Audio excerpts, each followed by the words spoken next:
Hello students. BA part second के विद्यार्थियों का पेपर सेकंड जो कि इंडियन इकोनॉमी है उसमें बहुत स्वागत है। इंडियन इकोनॉमी के सिलेबस पर पहले चर्चा की जा चुकी है। अब हम उस का जो प्रथम अध्याय है, colonial exploitation in India, forms and consequences, यानी भारत में औपनिवेशिक शोषण के प्रकार एवं उसके परिणाम। भारत में ब्रिटिश शासन लगभग 200 साल तक चला था, तो उन्होंने 200 सालों तक ही भारत पर औपनिवेशिक शोषण किया था। भारत में जो औपनिवेशिक शोषण था उसका प्रारंभ व्यापार से हुआ था। बाद में ये एक्सप्लॉयटेशन के कई रूप होने लग गए, जैसे कि विनियोग के रूप में हो गया, जैसे कि लाभांश वितरण के रूप में हो गया। जो लाभ मिलता था उसके हिस्से को कम कर दिया गया, और जो उत्पादन की लागतों का जो भुगतान होता था उसको भी उन्होंने कम कर दिया। लागत के बराबर भी वो भुगतान नहीं करते थे। और जो ब्रिटिश एडमिनिस्ट्रेटर थे, यहाँ पे ब्रिटिश प्रशासक थे, उनको कई प्रकार के खर्चे दिए जाते थे। उनके होम चार्जेस जो है वो भारत सरकार के द्वारा वसूला जाता था। इन सब में ब्रिटिश आर्मी की सैलरी भी शामिल थी। उनके जो सिविल ऑफिसर्स थे उनको भी भुगतान किया जाता था। उनको पेंशन के रूप में जो भुगतान किया जाता था वो भी भारत सरकार के द्वारा ही किया जाता था। और कई प्रकार के जो उनके कर्मचारियों के लिए फ़ायदे और लाभ का जो भुगतान होता था वो सभी भारत सरकार के खर्चों पर किया जाता था। और उनके जो स्टर्लिंग मुद्रा थी उसका जो डेप्ट था उसका ब्याज भी वो भारी वसूल करते थे, और वो भी भारत सरकार से ही वसूल करते थे। इस प्रकार से कई रूपों में औपनिवेशिक शोषण ब्रिटिश सरकार के द्वारा भारत सरकार पर किया गया था। अब जो मुख्य रूप से जो ट्रेड पॉलिसीज़ थी उनके द्वारा जो एक्सप्लॉयटेशन किया जाता था वो किस प्रकार से था। कई प्रकार की व्यापारिक नीतियां उन्होंने ईस्ट इंडिया कंपनी ने लगाई थी, और उसमें ब्रिटिश सरकार भी उनके साथ ही थी। उसके द्वारा भारत की जो संपदा थी उसका निष्कासन हुआ था। वो ब्रिटिश की ओर ले जाने का उनका जो पूरा प्रयास था, भारतीय संपदा को, उसको अपन ट्रेन कहते हैं, संपदा का निष्कासन। उनका उद्देश्य ये था कि भारत के उद्योग नहीं फ्लोरिश होकर के ब्रिटिश के उद्योग जो हैं उनको आगे बढ़ाया जाए, उनको प्रमोट किया जाए।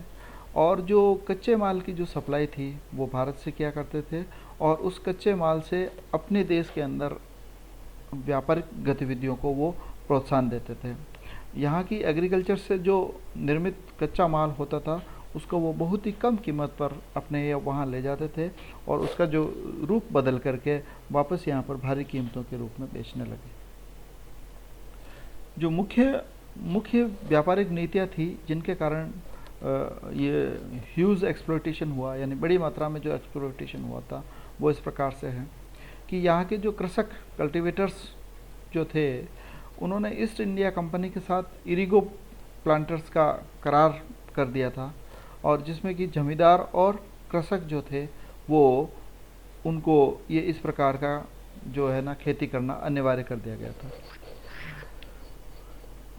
कॉलोनियल एक्सप्लॉयटेशन के अंदर, औपनिवेशिक शोषण के अंदर, यहाँ के जो कामगार थे ईस्ट इंडिया कंपनी ने उनके एजेंटों के द्वारा उनको जो जो मजदूरी दी जाती थी, विशेष रूप से सिल्क और फैब्रिक के जो बहुत ही अच्छे कारीगर भारत के अंदर हुआ करते थे, उनको उनकी जो मजदूरी दी जाती थी वो इतनी कम थी कि उससे उनका जीवन निर्वाह भी संभव नहीं हो रहा था।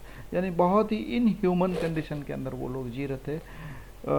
इसलिए उन उन मज़दूरों का जो इतना अच्छा काम था, उस इतने अच्छे काम के बदले में उनके द्वारा जो मजदूरी दी जा रही थी वो काफ़ी कम दी जा रही थी।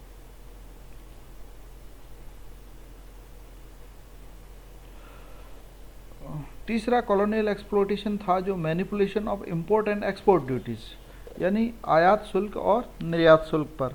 जो भारत से ब्रिटेन को निर्यात किया जाता था उस पर बहुत कम ड्यूटीज़ लगाई जाती थी, और जो ब्रिटेन से भारत के अंदर आता था सामान उसके ऊपर हेवी ड्यूटीज़ लगा दी जाती थी।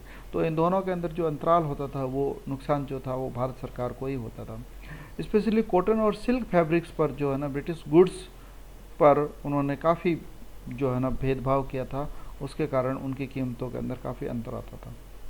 उनके अनुसार जो हैवी इंपोर्ट्स अधिक मात्रा में जो आयात शुल्क लगाया जाता था, इसके कारण से भारतीय वस्तुएं जो थी, इसमें रॉ मटेरियल तो भारत का ही होता था, लेकिन वहाँ से फूड स्टफ के रूप में बनकर के जो आता था वो जो है काफ़ी महंगा यहाँ पे बिकता था। यानी import duties were imposed on British manufacturers into India. British manufacturers पर तो जो इम्पोर्ट ड्यूटी थी वो बहुत ही कम लगाई जाती थी, नॉमिनल रेट पर इम्पोर्ट ड्यूटी वहाँ से भारत पर उनके ऊपर लगाई जाती थी। लेकिन जो ब्रिटेन से सामान आता था उसके ऊपर जो इम्पोर्ट ड्यूटी लगती थी वो काफ़ी हेवी इम्पोर्ट ड्यूटी लगती थी। Exploitation through export of British capital to India, कुछ पूंजी भी ब्रिटिश की भारत में लगा देते थे वो। The second form of colonial exploitation of India by the British was through investment by exporting British capital to India. British सरकार ने अपनी पूंजी भारत के अंदर लगाई थी और उसको लगाने के 3 कारण थे। एक तो वो ब्रिटिश कैपिटल को इंडिया में लगा करके उससे जो है वो डेवलपमेंट को एफिशिएंट बनाना चाहते थे, ट्रांसपोर्ट और कम्युनिकेशन को अच्छा करना चाहते थे ताकि उनके लिए ही वो फ़ायदा रहे। और developing public utilities like generation of electricity, बिजली और पानी के संबंध में जो है वो काम कराए जा सके। और एक्सप्लोटेशन ऑफ नेचुरल रिसोर्सेज, और भारत के जो प्राकृतिक संसाधन थे उनका भी शोषण किया जा सके।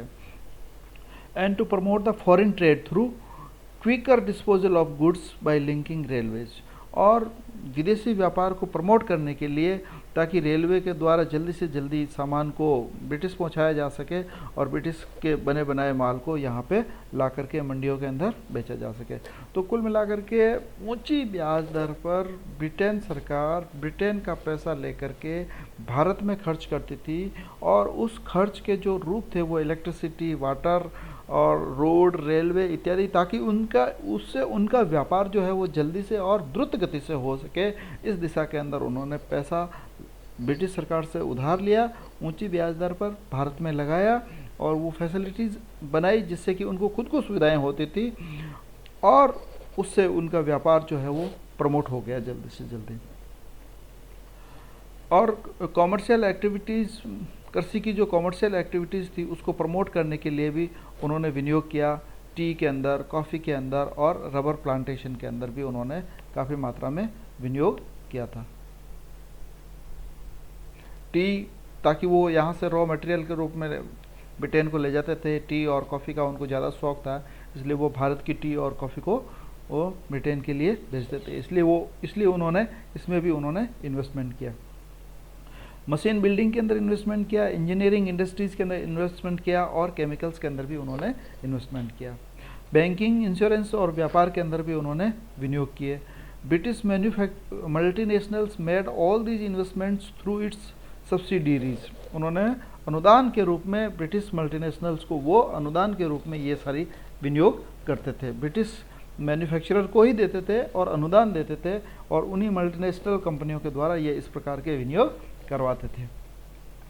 Again part of these investments were in the form of loans to the British government in India, यानी उनको जो अनुदान दिया जाता था वो भारत सरकार के ऊपर एक ऋण था, ऋण लिया जाता था ब्रिटिश सरकार के द्वारा। ब्रिटिश सरकार से ऋण लेकर के भारत सरकार पे, और भारत सरकार के द्वारा जो मल्टीनेशनल कंपनीज थी उनको अनुदान के रूप में ये राशि दी जाती थी ताकि वो banking, insurance, trade, engineering, chemical, T, coffee इत्यादि के अंदर वो इन्वेस्ट कर सके और उस इन्वेस्टमेंट से उस व्यापार को ज़्यादा से ज़्यादा फ्लोरिश किया जा सके।